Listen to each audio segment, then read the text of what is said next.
지난 시간에 우리가 이 성령님에 대해서 살펴보면서 성령님은 우리의 보혜사가 되셔서 항상 우리와 함께 하신다, 이런 말씀을 드렸는데, 이 보혜사는 직역하면은 곁에 있으면서 도와주는 자, 이렇게 직역할 수 있다고 말씀을 드렸습니다. 그래서 요한복음 14장 16절, 내가 아버지께 구하겠으니 그가 또 다른 보혜사를 너희에게 주사 영원토록 너희와 함께 있게 하리니. 이 땅을 살아가는 우리가 늘 기억해야 되는 게 이 말씀입니다. 우리는 홀로 버려진 존재가 아닙니다. 하나님께서, 성령님께서 내 곁에 계시고 보혜사, 내 곁에서 도와주시는 고마우신 하나님이라는 사실을 늘 인식하는 것이 중요한데요.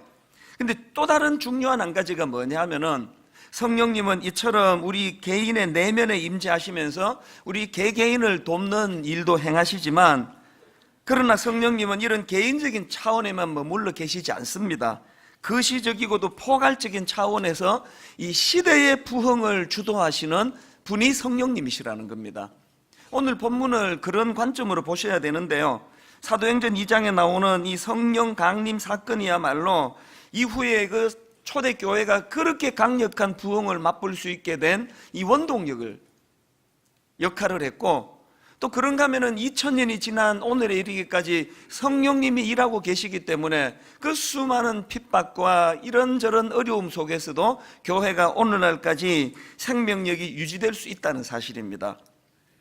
그래서 어떤 면에서는 오늘 본문에 나오는 이 오순절 성령 강림 사건이야말로 기독교 역사상 가장 중요한 사건이라고 말해도 과언이 아닙니다.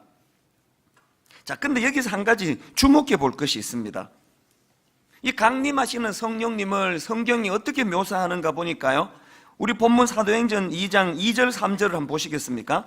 호련히 하늘로부터 급하고 강한 바람 같은 소리가 있어 그들이 앉은 온 집에 가득하며 마치 불의 혀처럼 갈라지는 것들이 그들에게 보여 각 사람 위에 하나씩 임하여 있더니.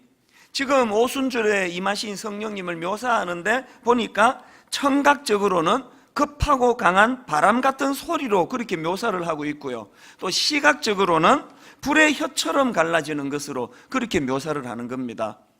이 바람처럼 또 불의 혀처럼, 이 표현에 대해서 여러 해석들이 가능한데요, 저는 이것들을 묵상을 해보면서 왜 성령님의 강림을 바람처럼 불의 혀처럼 이렇게 표현했을까? 그것은 강림하시는 성령님의 두 가지 부분을 강조하기 위한 것이다, 제가 그렇게 해석을 해보았습니다. 첫째로, 왜 성령님의 강림을 바람처럼 또 불의 혀처럼 임하셨다고 표현했을까 보니까요, 그것은 성령 강림 사건은 전적인 성령님의 주도하심, 성령님의 주권, 이것에 의하여 이루어졌다는 것을 강조하기 위한 표현인 것 같습니다. 요한복음 3장 8절에서 예수님이 이런 말씀을 하십니다. 바람이 임의로 불매 내가 그 소리는 들어도 어디서 와서 어디로 가는지 알지 못하나니 성령으로 난 사람도 다 그러하니라. 지금 여기서 예수님은 이 바람의 특징을 임의로 부는 것으로 특징 짓지 않습니까? 옛날에 저희 어릴 때 이제 우스갯소리 하면서 이제 퀴즈 내볼게. 엿장수가 이 가위질을 1분에 몇 번 하는지 아니? 그러면 정답은 엿장수 마음대로. 가위질을 10번 할 수도 있고 100번 할 수도 있고, 그거는 엿장수 임의대로 하는 거예요. 성령님이 바람처럼 임하셨다는 거예요. 바람은 임의대로 분다는 거예요. 여기에서 우리가 깊이 마음에 새겨야 되는 게 뭐냐, 성령님은 우리가 어떻게 조절하고 움직이는 분이 아니라는 거예요. 너무 그 성령의 역사, 은사 막 이런 거를 열망하다가 보면 자칫 그런 우를 범하기가 쉽습니다. 성령님을 마치 내가 부리는 무슨 심부름꾼처럼 오시라, 임하시라, 더 강력하게 임하시라, 그 아주 위험한 발상이에요. 성령님은 우리 같은 인생에 의해서 좌지우지 되시는 분이 아니에요. 단지 은혜를 구할 뿐입니다. 그런가 하면은 두 번째로, 왜 성령님의 임하심을 바람처럼 불처럼 그렇게 임하셨다고 표현을 하셨냐 보니까요, 그것은요, 성령님께서 이처럼 주도적으로 임하시되 강력하게 임하셨다는 것을 강조하기 위한 것이라고 생각합니다. 2절을 다시 한번 보십시오. 호련히 하늘로부터 급하고 강한 바람 같은 소리가 있어 그들이 앉은 온 집에 가득하며, 이 강렬함을 지금 표현하고 있는 거 아닙니까? 3절도 마찬가지입니다. 마치 불의 혀처럼 갈라지는 것들이 그들에게 보여 각 사람 위에 하나씩 임하여 있더니, 이 강력한 임재. 또 4절, 그들이 다 성령의 충만함을 받고, 이런 표현들이 다 강력하게 임하신 성령님을 강조하는 것이라면 오늘 우리가 이 부흥을 인위적으로 할 수 없습니다. 제가 막 인위적으로 뭐 행사하고 이벤트 해가지고 성령 충만 절대 가능하지 않습니다. 온전히 주권은 하나님에게 달려 계시기 때문에 우리는 어떻게 해야 됩니까? 이 초대교회 120여 문도들이 보여준 그 모범이 뭡니까? 하나님 앞에 모여 간절히 기도할 뿐이에요. 우리를 불쌍히 여겨주시고 성령님 우리를 다스려 주시옵소서. 성령님의 임재하심을 매일매일 우리는 간구를 해야 된다는 겁니다. 그래서 제가 오늘 이제 이런 관점을 가지고 이제 임하신 성령님에 대해 좀 살펴보고자 하는데요. 자, 그러면 이렇게 그 인간이 인위적으로 막 꾸며가지고 만들어내는 그런 부흥 말고 정말 주권자 되시는 성령님이 주도하시는 성령의 부흥이 일어난다면 그럼 어떤 변화가 일어나느냐, 이걸 제가 좀 말씀을 드리려고 하는데요. 자, 우리들이 한번 점검해 보시면 좋겠습니다. 내게는 이런 현상이 일어나고 있는가? 그러면 그게 성령님이 주도하시는 부흥입니다. 한 몇 가지로 정리를 해드리려고 하는데, 첫째로요, 여러분 성령님께서 주도하시는 부흥이 일어나면 어떤 변화가 일어나느냐? 제일 먼저 언어가 변화가 된다는 거예요. 언어의 변화, 언어가 성령님의 통제 아래 놓이는 변화가 일어난다는 겁니다. 4절을 보십시오. 그들이 다 성령의 충만함을 받고 성령이 말하게 하심을 따라 다른 언어들로 말하기를 시작하니라. 저는 이 본문 말씀을 보면서 정말 성령 충만한 사람에게 나타나는 가장 중요한 변화 중에 하나는 내 언어가 성령님에 의해 다스림을 받는다는 거예요. 예수 믿기 전에는 그냥 막 내키는 대로 말하고 막 생각나는 대로 쏟아붓고 막 내키는 대로 글 쓰고 막 그냥 막 그렇게 살았는데, 성령님이 나를 다스리기 시작하면 내 언어가 성령님에 의해 다스림을 받는다는 거예요. 그렇기 때문에요, 아무리 뭐 겉으로 보기에 믿음이 좋아 보여도 그 사람의 언어가 성령님에 의해 다스림을 받지 못하는 사람은 절대로 성령 충만한 사람 아닙니다. 야고보서 3장 3절에 보니까 이런 말을 합니다. 우리가 말들의 입에 재갈 물리는 것은 우리에게 순종하게 하려고 그 온 몸을 제어하는 것이라. 이 우리 언어가 통제받는 것이 얼마나 중요한가를 지금 말을 가지고 비유해서 설명을 하고 있지 않습니까? 그러면서 8절에 보니까요, 혀는 능히 길들일 사람이 없나니 쉬지 아니하는 악이요 죽이는 독이 가득한 것이라. 성령님에 의해 통제받지 않는 그 인생의 이 혀는요, 사람을 뭐 죽이는 거예요. 죽이는 거. 지금 뭐 요즘에 그 아동학대 문제로 막 심각하고 뭐 누구 집은 애를 이렇게 학대하고 그냥 애를 막 죽게 만들어 가지고 뭐 어쩌고 저쩌고 이런 말들이 지금 막 굉장히 우리 마음을 아프게 하는데요, 애를 가지고 몽둥이로 두들겨 패스만이 폭력이 아니에요. 나는 뭐 패지는 않는데요, 너무너무 많은 지금 가정들이 이 언어의 폭력이 얼마나 무섭다는 걸 모릅니다. 성경이 지금 그것을 이야기하고 있지 않습니까? 제가 참 반성을 하는 것은요, 정말 내가 그 젊은 목사 때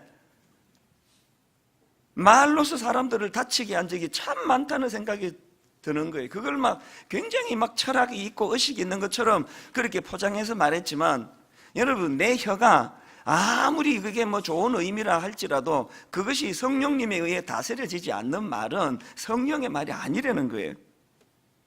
여러분 가정이 정말 행복하기를 원하시면 성령님의 다스림을 받아야 되는데, 남편이 성령님에 의해 언어가 다스려지면서부터 가정의 회복이 됩니다.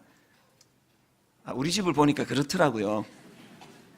정말 여러분 가정이 회복되기를 원하면 아내들의 입술이 성령님에 의해서 통제되어야 돼요. 막 내키는 대로 말하고. 그래서 믿는 우리는요, 항상 이 멈칫하는 훈련이 필요해요. 이게 나올 때 한번 이 성령님이 지금 이제 주시는 말씀을 생각하는 시간이에요. 막 생각나는 대로 막 들이퍼붓고 그러고 나가지고는 상대방이 지금 이것 때문에 뭐 죽어 나간다는 걸 전혀 모르는 거예요. 잠언 15장 4절에 보니까요, 온순한 혀는 곧 생명나무지만 패역한 혀는 마음을 상하게 하느니라. 참 재밌는 게 이 부분을 제가 영어 성경으로 보니까요, 이 온순한 혀 할 때 온순을 영어 성경에는 힐링으로 번역이 되어 있는 거예요. 이게 이렇게 번역해도 되는 게요, 원어로 이 단어가 치유하다라는 의미가 내포된 단어예요. 목사님들은 다 이제 신방을 다니시지 않습니까? 교구 목사님들이 그 한약재를 갖고 다닙니까? 그래가지고 마음 힘들면은 이거 그냥 그 달여서 드시라고. 그렇게 안 하잖아요. 딸랑 성경책만 들고 가는데도요, 참 입술이 성령님에 의해서 다스려지는 그 목회자가 신방을 가면은 힐링이 일어나요. 그 몇 마디 안 했는데 치유가 생겨요. 용기가 생기는 거예요. 왜 그런 일이 가능하냐? 성령님에 의해서 다스려지는 입술은 거기에 치유 요소가 있다는 거예요. 이런 면에서 예수 잘 믿는다고 하는 우리 모두가 다 자기를 깊이 돌아볼 필요가 있습니다. 제가 이 목회자들을 보니까요, 딱 두 종류예요. 입술이 지혜로운 목회자가 있습니다. 우리 교회 그 부목사님들도 보면은 많은 부목사님들 중에 딱 두 종류예요. 어떤 젊은 목사님은 나이도 젊은데 막 얼마나 말을 찰지게 잘하는지 듣고 있으면 기분이 좋아요. 목사님은 뭐 어쩌고 저쩌고 막 기분 좋게 다 이야기해가지고 집에 가서 정리해 보니까 목회 똑바로 하시라는 충고예요, 그게. 저 어려운 이야기를 어떻게 이렇게 지혜롭게 기분도 나쁘지 않게 내가 정말 그래야 되겠다, 그걸 깨닫도록 이렇게 해주는 교역자가 있고요. 그것도 어떤 교역자는 보면은 참 좋은 이야기 왜 이렇게 표현할까? 이 참 이상하다. 왜 이 좋은 이야기를 왜 이렇게 기분 나쁘게 할까? 이건 뭐 우리 대부분의 우리 어머니들이 갖고 있는 은사라고 우리 자녀들이 이야기하는데요, 여러분의 아들, 딸들이 여러분에게 늘 신비롭게 생각하는 그거 아닙니까? 우리 엄마는 저 놀라운 말씀을 이렇게 기분 나쁘게 풀어내는 은사가 있다고. 그래서 여러분, 우리가요, 이 입술이 지혜로워지기 위해서는 성령님께 지혜를 구해야 됩니다. 그래서 저는 목회자로서 야고보서 1장 5절 말씀이요, 너희 중에 누구든지 지혜가 부족하거든 모든 사람에게 후히 주시고 꾸짖지 아니하시는 하나님께 구하라, 그리하면 주시리라. 새벽에 일어나가지고 제가 분당 우리 교회를 막 세계에서 제일 좋은 교회 되게 주시옵소서 그렇게 기도 안 합니다. 아버지 이찬수 목사가 막 한국 교회를 대표하는 목사가 되게 해달라고, 그 큰일 날 기도 아닙니까? 저 같은 사람이 한국 교회를 대표하면은 어떻게 되려고요? 그런 거창한 기도 안 합니다. 어린애처럼 기도해요. 하나님, 오늘 제가 11시에 이혼을 앞두고 있는 부부를 만나는데 종이 입술에 지혜가 없습니다. 헛소리가 새어나오지 않도록 성령님께서 제 입술을 다스려 주시옵소서. 종은 미련하지만 제 입에서 나오는 말은 성령님이 주시는 말씀이 되어가지고 이 두 부부가 저 만나고 나면은 이혼하기로 했던 이 생각이 바뀌어지는 은혜가 있기를 바랍니다. 여러분, 지난 14년 동안 그런 일이 몇 번 있었습니다. 수백 번 만나가지고 몇 건 그런 일이 있었습니다. 더 구해야 되겠죠? 오늘 여기에 그래도 말씀을 사모하고 하나님 은혜를 사모하는 성도님들이 모여 계시다면 여러분, 우리 성령님께 항상 이걸 구해야 됩니다. 아버지, 내 입술에 성령님 지혜를 덧입혀 주시되 성령님에 의해 내 말이 다스려지기를 원합니다. 에베소서 4장 29절 30절에 보면은 이 언어 사용 문제가 생각보다 심각합니다. 보십시오. 무릇 더러운 말은 너희 입 밖에도 내지 말고 오직 덕을 세우는 데 소용되는 대로 선한 말을 하여 듣는 자들에게 은혜를 끼치게 하라. 그 다음 보세요. 하나님의 성령을 근심하게 하지 말라. 지난번에 말씀드렸죠. 내 안에 성령님을 근심케 하는 죄악들이 있으면 성령님이 일하지 않으세요. 그래서 회개해야 된다 그랬는데, 이런 차원에서 우리가 회개해야 되는 중요한 것 중에 하나가 언어 사용이에요. 하나님, 제가 생명을 살리는 말을 하지 못하고 이 좋은 말씀을 그냥 상대방의 비수를 찌르는 이런 것으로 하는 저의 악한 언어를 회개합니다. 그래야지만 성령님을 근심하게 하지 않는다는 겁니다. 그런가 하면은 두 번째로 성령님께서 주도하시는 부흥이 일어나면 나타나는 현상이 뭐냐? 하나됨, 분열이 아니라 한 마음을 회복한다는 겁니다. 앞에서 말씀드린 언어의 변화가 이 개인의 변화라고 한다면, 이 두 번째 항목은 공동체의 변화예요. 이 하나됨의 문제, 이게 성령 충만의 증거 중에 하나인데요. 그런데 여러분, 저는 본문에서 굉장히 중요한 한 가지를 발견했습니다. 자, 4절을 한번 보십시오. 그들이 다 성령의 충만함을 받고 성령이 말하게 하심을 따라 다른 언어들로 말하기를 시작하니라. 이게 지금 어떤 상황인가 하면은, 이제 성령 강림 사건을 경험하고 충만해진 사람들이 이제 막 각각의 배우지 않은 외국어로 이제 기도가 터지는 거예요. 여러분, 제가 지금 앞에서 성령님이 주도하시는 부흥이 일어나면은 분열됐던 것들이 하나가 된다 그랬는데, 이건 지금 거꾸로 가는 거 아닙니까? 하나로 기도하다가 성령님이 임하니까 언어가 다 흩어져 버렸습니다.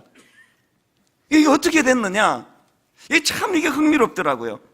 자, 이 부분을 설명한 4절부터 6절을 현대인의 성경으로 한번 보십시오. 그러자 그들은 모두 성령이 충만하여 성령께서 주시는 능력으로 그들도 알지 못하는 외국어로 말하기 시작하였다.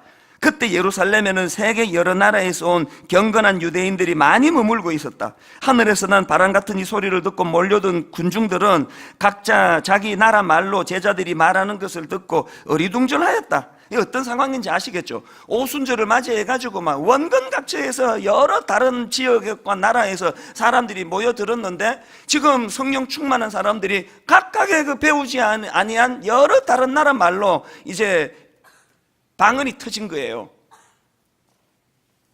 그러면서 얼마나 다양한 나라에서 왔는지, 얼마나 다양한 언어가 터뜨려졌는지를 지금 9절부터 11절까지 막 장황하게 묘사를 합니다. 자, 보십시오. 우리는 바데인과 메데인과 엘람인과 메소포타미아, 유대와 갑바도기아, 본도와 아시아, 부르기아와 밤빌리아, 애국가 및 구레네에 가까운 리비아 여러 지방에 사는 사람들로 로마로부터 온 나그네 곧 유대인과 유대교에 들어온 사람들과 그레데인과 아라비아인들이라. 제가 옛날에 이거 읽을 때는요, 이 성경 진짜 이상하게 기록한다. 그냥 여러 지역에서 사람이 모였다 그러면 되는 걸 뭘 이렇게 알지도 못하는 나라들을, 지역들을 이렇게 열거하느냐. 이게 성경의 의도하심이라는 거예요. 지금 성경이 막 이렇게 장황하게 막 여러 지역에서 모여들었고, 그들의 배우지 않은 언어가 지금 터트려져 가지고 막 다양한 언어로 기도하고 있는 걸 왜 이렇게 강조하는가 하니까, 그들이 그렇게 다양하게 기도를 하는데 격식과 형식과 내용은 다양한데 내용물이 통일을 이루는 거예요. 그게 뭐냐? 11절을 보십시오. 우리가 다 우리의 각 언어로, 여러 다양한 언어로 하나님의 큰 일을 말함을 듣는도다 하고, 여기에서 우리가 알아야 되는 통일성에 대한 오해예요. 우리나라 분들에게 이런 정세가 좀 심한데요, 우리는 그냥 이 획일성을 자꾸 통일성이라 그래요. 그러면 내가 그날 예를 들어서 지금 우리식으로 말하면, 그날 제가 이 독일어로 제가 이제 방언을 받았다 치자고요. 근데 독일어로 막 기도하면 영어로 기도하는 사람들의 기도를 인정을 안 하는 거예요. 저게 무슨 기도냐고. 내가 성령님에게 받은 이 기도만이 참 기도라고. 우리가 오해하면 안 되는 게, 성경이 말하는 통일성은 이런 어떤 격식의 통일이 아니에요. 이런 점에서 저는 마음이 아파요. 많이 아파요. 우리나라는 개개가 참 좋은 분들인데 왜 자꾸 그렇게 헐뜯고 다투고 싸우고. 저는 우리나라가 성장하려면 정말 제대로 된 진보가 더 많이 나와야 된다고 생각합니다. 이 진보가 갖고 있는 그 정신이 얼마나 귀한 생각입니까? 그런가 하면은 우리 주로 어른들이 갖고 있는 이 보수적인 생각이 또 이게 얼마나 우리가 기존의 가치를 잘 지켜내는 게 얼마나 중요하냐고요. 그래서 누구는 참 진보적인 생각을 가지고 점점 더 그동안 생각하지 못했던 것들을 지경을 넓혀나가고, 그러면서도 또 참 우리의 좋은 이 보수적인 것들을 지켜나가는 것들이 조화를 이루면 좋겠는데, 그냥 또 선거가 다가오니까 뭐 억장이 무너져요. 억장이. 지금 성령님이 말씀하시는 통일성은 뭐 이 나라는 이제 막 전 국민이 다 진보다, 뭐 전 국민이 다 보수다, 이게 아니에요. 각각이 자기가 생각하는 나라 사랑하는 마음, 이웃을 섬기는 마음, 그런 아주 그냥 부패하고 타락한 그런 거 말고, 여러 다른 다양한 언어를 주시면서도 내용물을 보니까 통일된 하나님의 큰 일을 말하는도다. 교회는 어떻습니까? 맨날 그렇게 그냥 헐뜯고 싸우고 비판하고, 기도실 만들어 놓고 내 또 걱정이에요. 이게 내일 당장 이제 항의 전화 올 거예요. 뭔 기도실이 이렇게 시끄럽냐, 통성으로 기도해가지고 그냥 기도를 못하겠다, 조용히 좀 기도하자, 목사님 좀 조용히 기도하게 해주세요, 그렇게 건의가 와요. 그리고 또 이제 그런가 해보면 그 다음날 또 반대로 전화.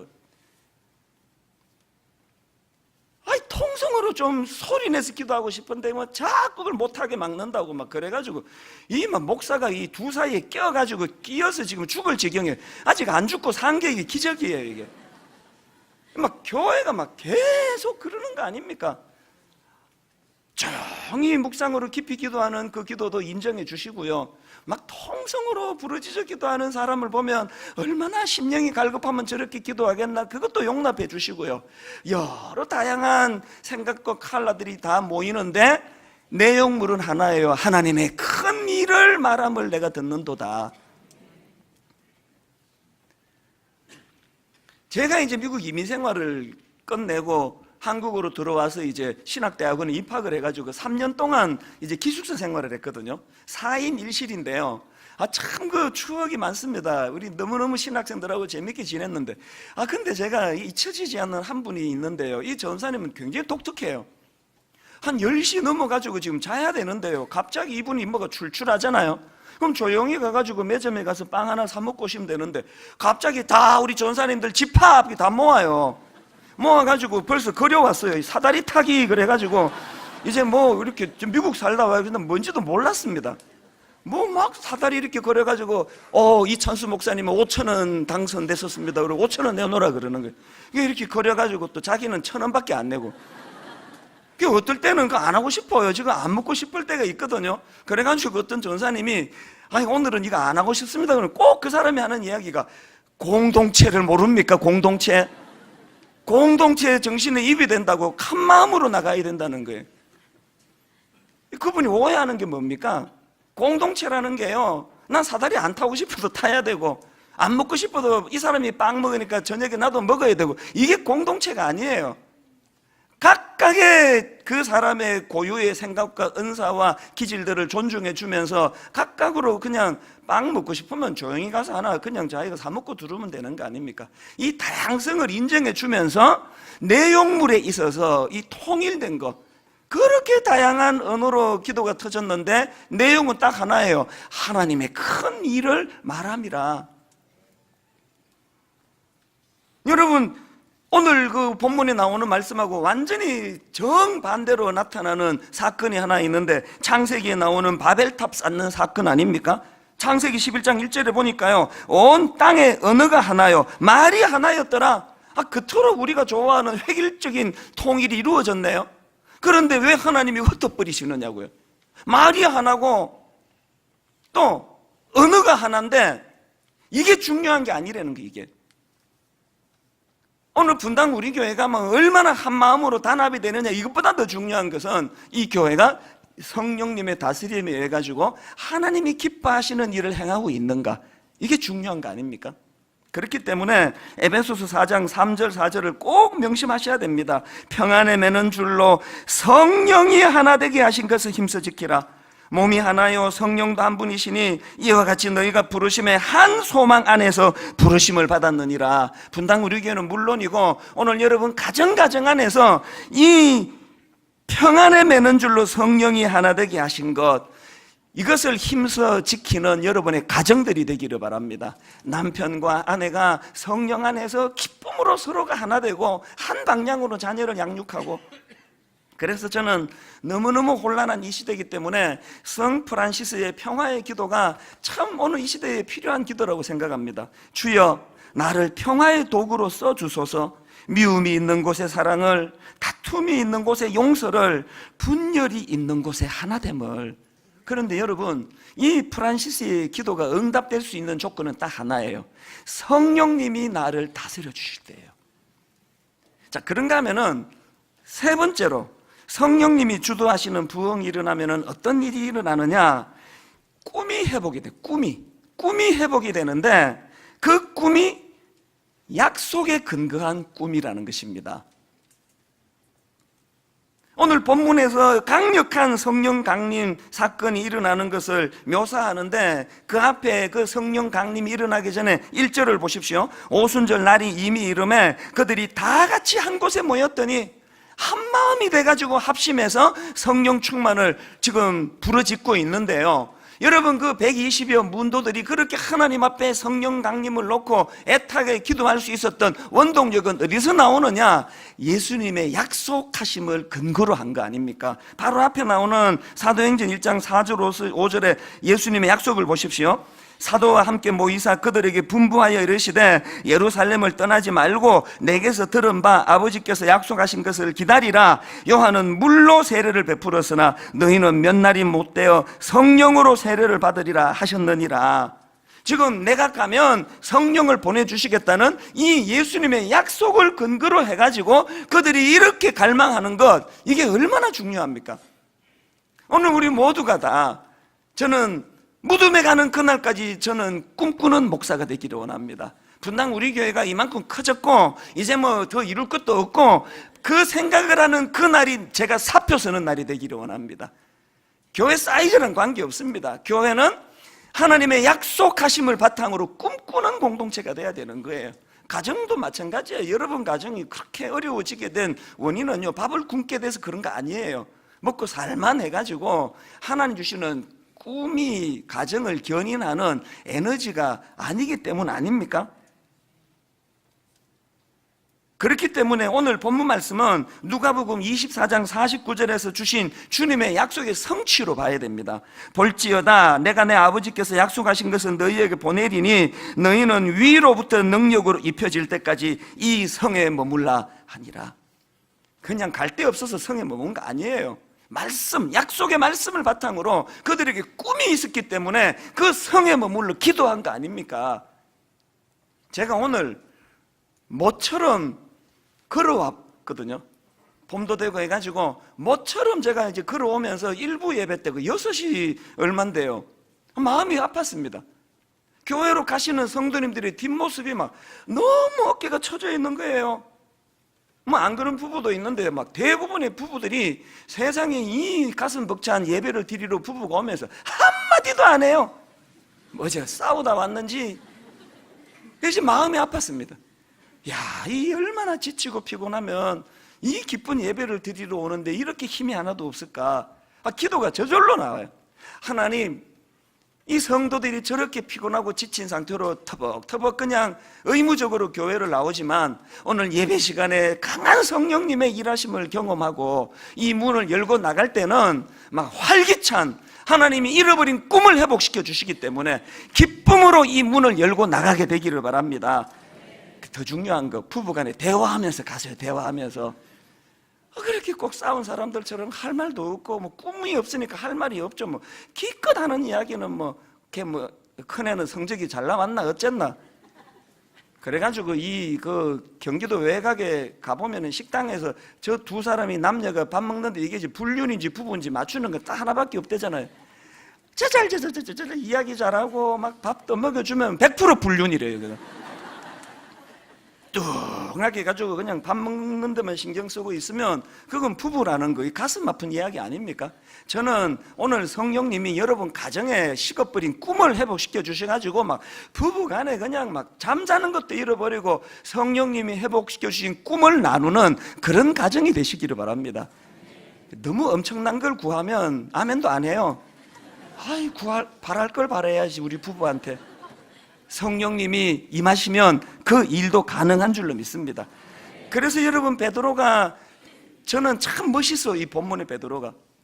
그렇게 성령 충만으로 배우지 않은 언어를 가지고 그렇게 뜨겁게 기도를 하니까 어떤 사람들은 또 삐딱하게 그걸 보면서 이게 지금 세술에 취해가지고 그렇다고 이야기하니까 베드로가 바로 뭐라고 이야기를 하느냐, 사도행전 2장 16절 17절을 보십시오. 이는 곧 선지자 요엘을 통하여 말씀하신 것이니 일러서되 하나님이 말씀하시기를 말세에 내가 내 영을 모든 육체에 부어주리니 너희의 자녀들은 예언할 것이요 너희의 젊은이들은 환상을 보고 너희의 늙은이들은 꿈을 꾸리라.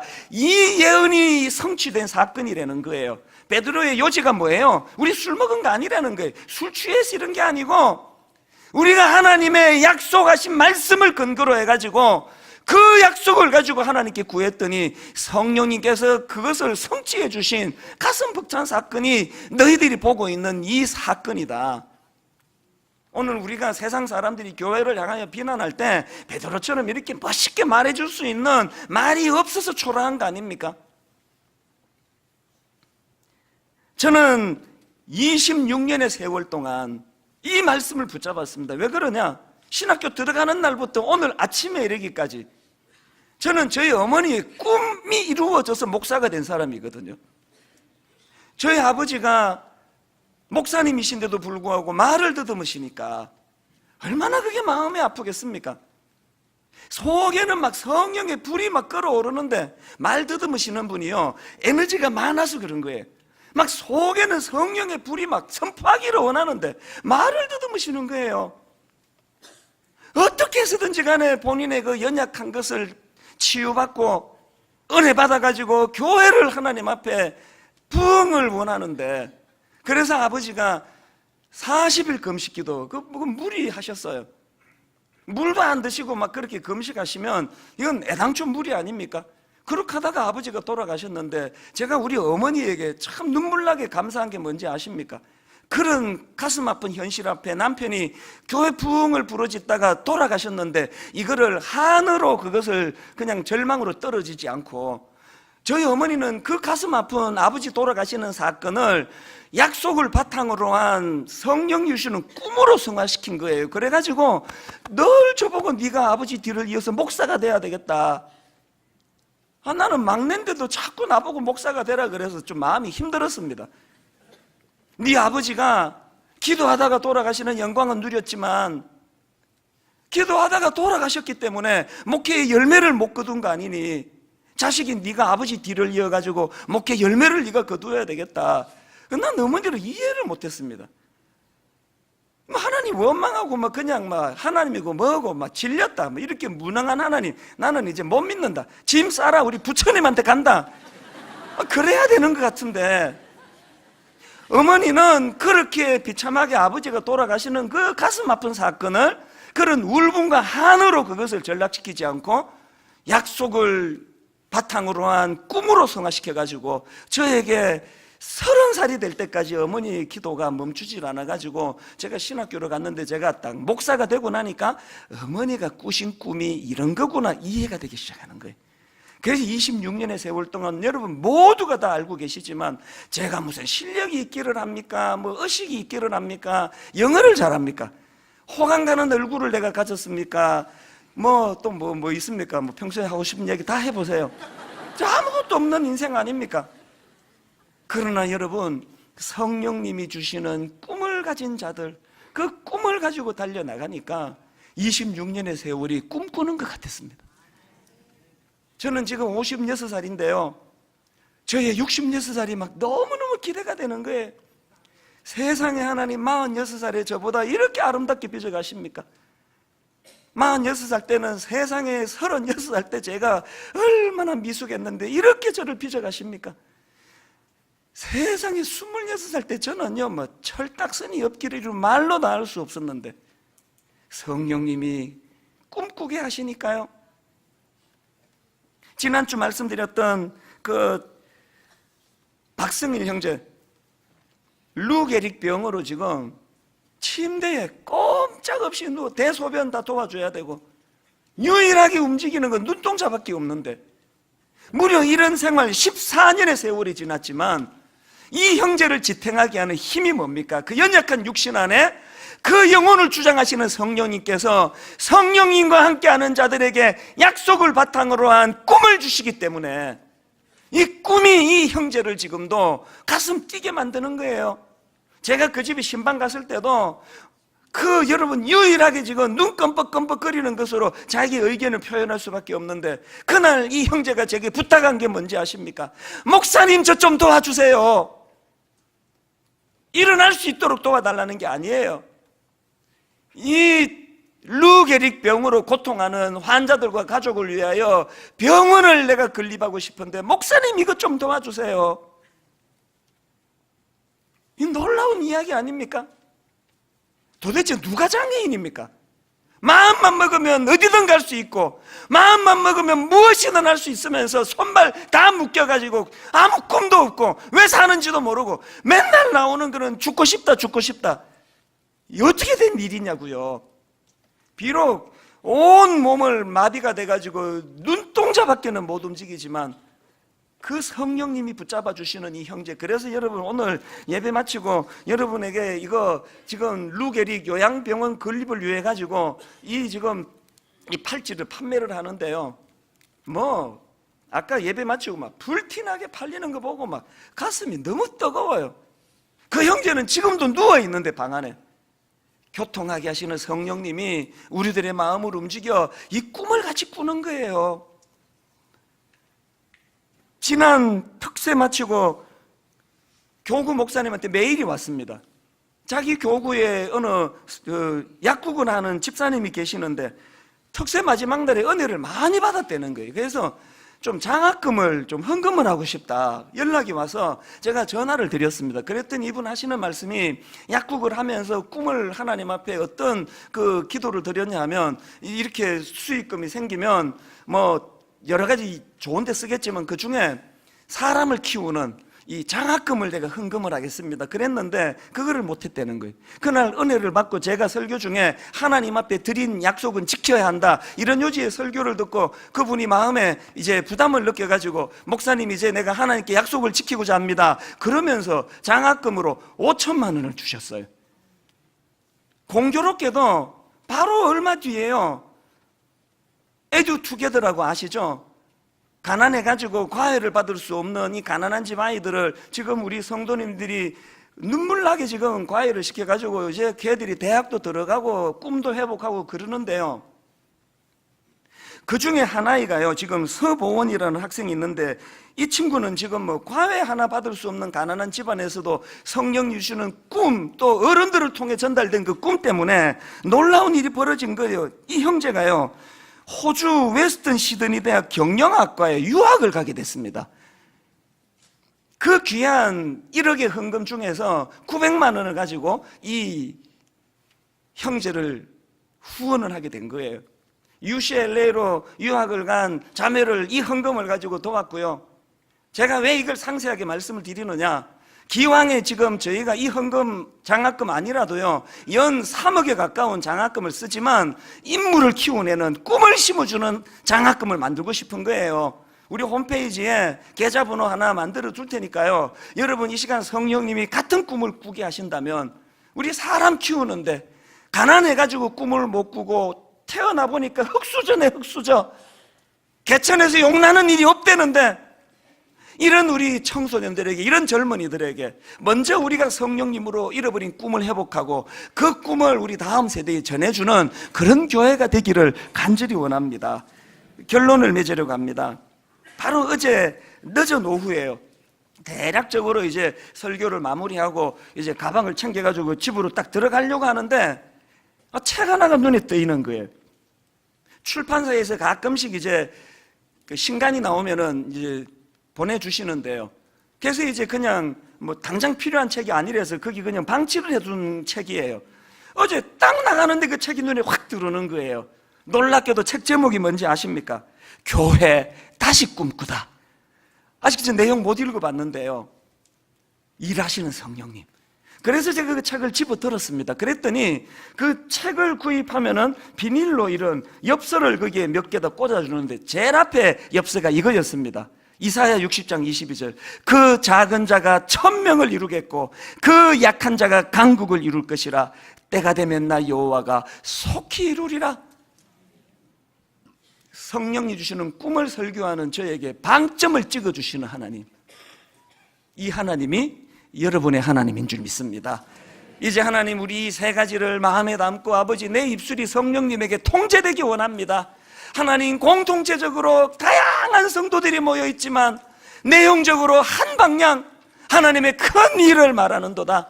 그런가 하면은 약속에 근거한 잃어버린 꿈을 되찾고 회복하는 그런 교회가 되기를 원합니다. 이것이 부흥인 줄 믿습니다. 오늘 말씀을 요약해 놓은 찬양이 있는데요, 본문 말씀을 가지고 만든 찬양입니다. 마지막 날에 내가 나의 영으로 모든 백성에게 부어주리라. 우리 손뼉치고 기뻐하면서 의욕을 가지고 힘을 내면서 이렇게 찬양하기 원합니다. 가사를 생각하시면서 마지막 날에 마지막 날에 내가 나의 영으로 하나님의 약속입니다. 모든 백성에게 부어주리라.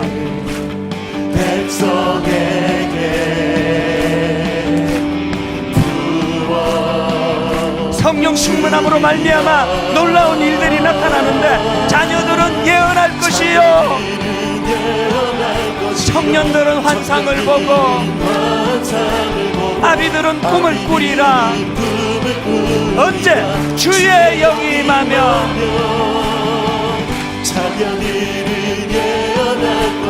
청년들은 환상을 보고 아비들은 꿈을 꾸리라. 언제? 성령 충만할 때. 성령이여 임하소서, 이여 임하소서, 임하소서. 성령이여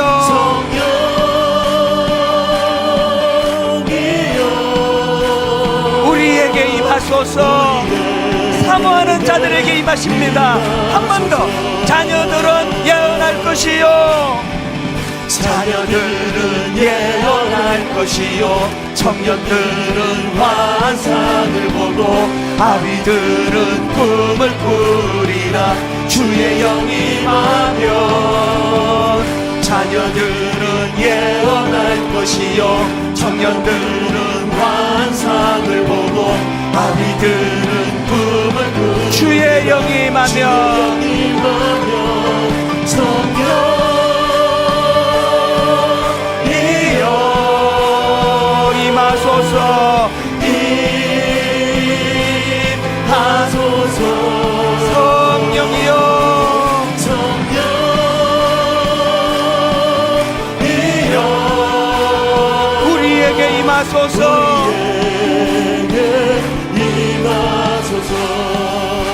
자, 여러분, 한 번 더 이 찬양 부를 때에 예배는 사건이에요.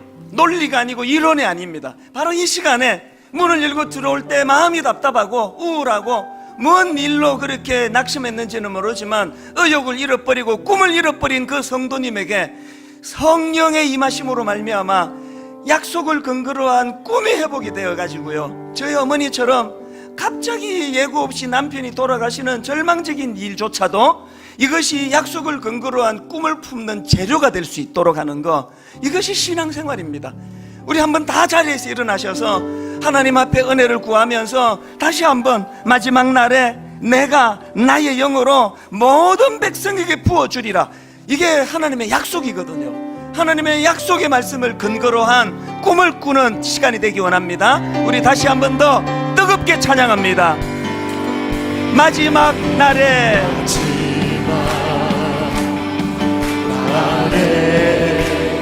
내가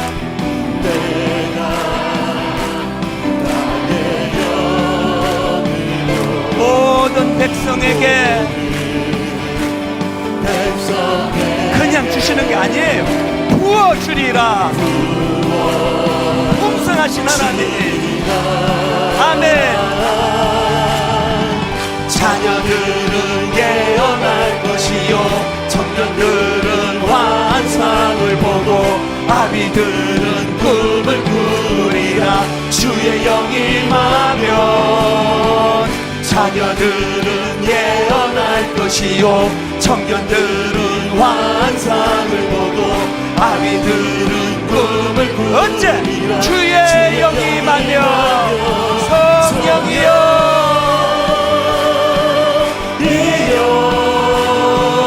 임하소서. 임하소서.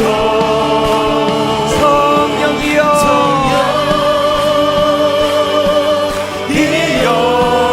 우리에게 임하소서. 우리에게 임하소서. 주님의 영광 나타나셨네. 주님의 영광 나타나셨네. 권능으로 임하셨네. 권능으로 임하셨네. 죽음에서 날 살리신 주 성령. 죽음에서 날 살리신 주 성령. 놀라우신 주 하나님. 놀라우신 주 복음의 능력을 믿습니다. 할렐루야. 주의 나라가 할렐루야. 주의 나라가 눈먼 자는 눈을 뜨며 할렐루야 임하소서. 저는 자는 걷게 되니 나는 선포하니. 만왕의 왕 예수 주의 나라 임하시네. 다시 한번 주님의 영광 나타나셨네. 영광 나타나셨네. 권능으로 임하셨네. 죽음에서 날 살리신 주 성령.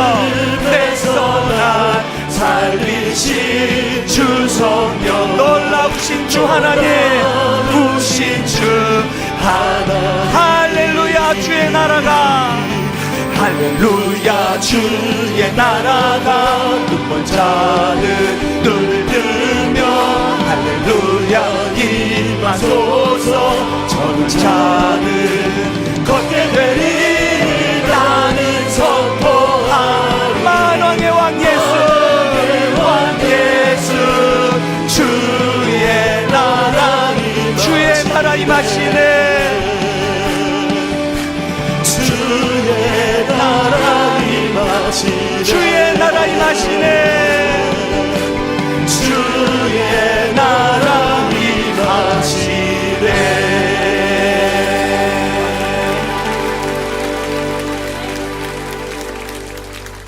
같이 기도하시겠습니다. 그 작은 자가 1000명을 이루겠고 그 약한 자가 강국을 이룰 것이라. 때가 되면 나 여호와가 속히 이루리라. 이 약속의 말씀을 붙잡고 아버지 하나님, 꿈없이 살아가던 지난 시간들을 돌아보고 회개하며 갑자기 남편이 돌아가시는 그 가슴 아픈 사건조차도 약속을 바탕으로 하는 꿈을 꾸는 재료가 될 수 있다고 한다면, 오늘 우리가 겪고 있는 이 아픔, 상함,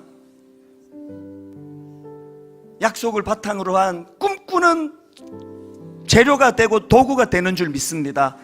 성령님을 의지하고 그분과 더불어 동행하며 내 입술이 성령님에 의하여 다스려지고 진정 하나가 이루어지는 은혜를 누리며, 그렇게 성령 주시는 꿈을 회복하며 그렇게 달려가는 우리 가정, 또 우리 교회, 또 한국 교회 되도록 인도하여 주시옵소서.